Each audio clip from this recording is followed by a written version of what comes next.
Anchor point, again, 3 fingers and thumb flag high.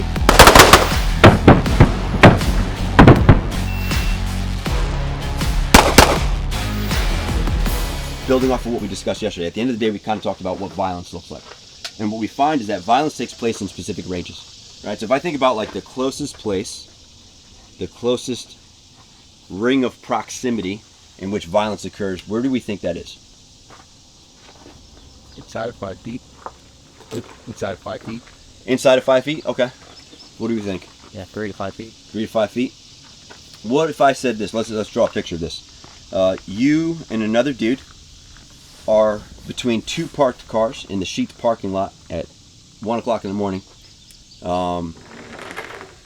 rolling around on the ground on, piss-soaked, crushed glass-covered pavement between 2 parked cars. Like, I'd say that's probably the closest you can get, right? Like belly to belly, belly to back, like you guys are literally rolling around on the ground on top of each other. Yeah? What do you guys think?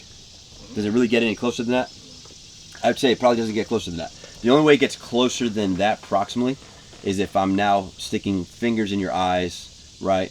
Ripping your cheek off your face, fish hooking you, or, entering your body with a blade, right? Or a bullet, or bullets. So outside of that ring, if we think about that, are there martial arts within that range? Are there martial arts that focus on just that range or proximity of fighting? Yes. What do we say those martial arts or combat systems are based off? Wrestling, jiu-jitsu. Wrestling, Brazilian Jiu-Jitsu. Brazilian Jiu-Jitsu really because it does focus predominantly on the ground game, right? Next thing outside that, before we end up on the ground, we generally end up in some form of stand-up grappling. So before it ended up there, we're generally linked up and we're on top of each other, fighting for balance, right? At which point somebody loses it and ends up on the ground.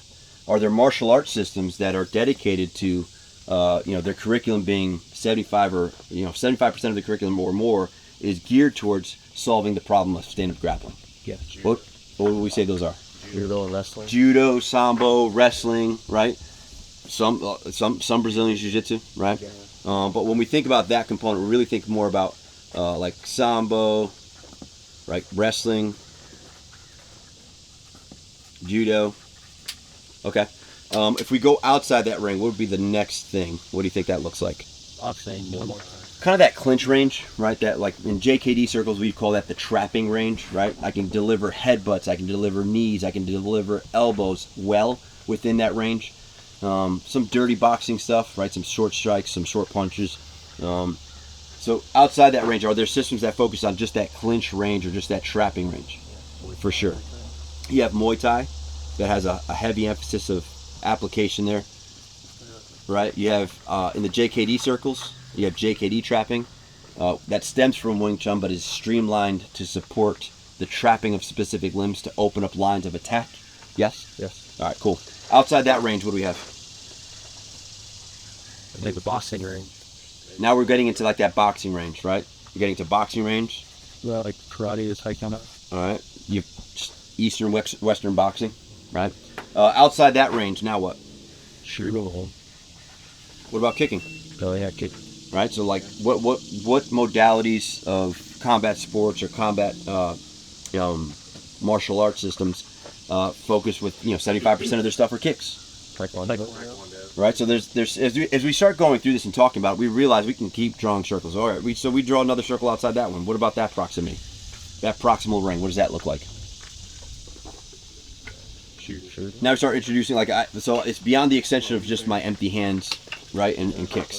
So outside that would be like short blades, right, short sticks, right, long blades, long sticks, spears, right. Start going down the path of like bows and arrows, right, slingshots, projectile-based tools.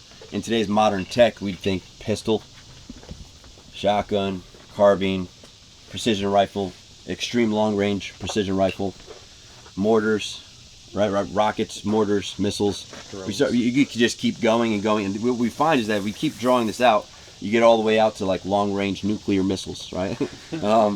So when we look at violence as a whole, what we realize is that based on the proximal ring, we find that specific combat sports or specific combat systems really do focus, a good percentage of their work, I'd say the majority of their work, focuses on a specific ring, and then the one either just inside that, they dabble with the one just inside that, or they dabble with the one just outside that. But a lot of them very, very much so specialize in one specific range. Now, that doesn't mean that they don't dabble with the range outside of that or the range inside of that. But it's usually what we just say, like a dabble. Like they dabble in this, but that's not their specialty. Does that make sense? So the reason I'm kind of drawing this for you guys is to get you to understand, today and yesterday, we're talking about specific proxemic rings. So for yesterday, what we covered yesterday in defensive pistol, we're talking about two-handed freestyle shooting. What does that look like? What range does that look like? It's obviously well outside reactionary gap, right? Where I have either two hands or a single hand to be able to draw the pistol and then put two hands on it and start getting after it at distance. The pistol does a very good job at covering that distance, right? So now, your typical 9mm traveling at 1,100, 1,200 feet per second does a great job of covering that distance that my hands or my feet or my blade can't necessarily reach in the same time to transfer that energy to the intended target. Agree? All right, cool. So now, going forward into today, now we're going to start going closer within that range. Still utilizing the pistol for this morning portion, and then building it to the blade portion this afternoon. The pistol has several presentations, right? So our best shooting happens where? At full extension, right? Firing the pistol. I do my best shooting with two hands on the gun, with the gun out here in front of my face at full extension, right? Full extension, that's where my fastest, most accurate shooting happens. Agree or disagree? Agree. Okay, next, inside that range would be what I call compressed or compression-based presentations. Meaning like, right, so laser pistol here, doesn't fire anything, can't fire anything, doesn't accept magazines. Mirrors my live pistol, right? So extension would be here, compression would be somewhere in here, right? So somewhere in here is that compression-based shooting. I have good line of sight. I can identify quickly shoots versus no shoots, right?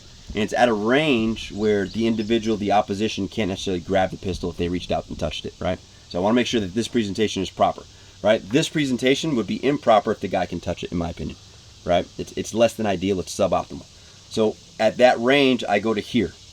Inside that range where we're now touching each other, inside the clinch, inside that trapping range, or even that grappling range, stand-up grappling or ground fighting range, now I start bringing it to specific anchor points where we're now shooting from retention.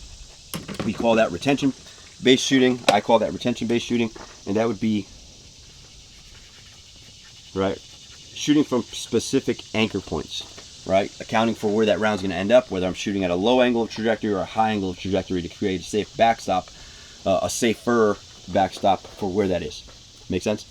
All right, so today we're not going to focus on the extension stuff. We did that yesterday, right? Today we're going to start going into compression and then retention-based shooting. Does that make sense?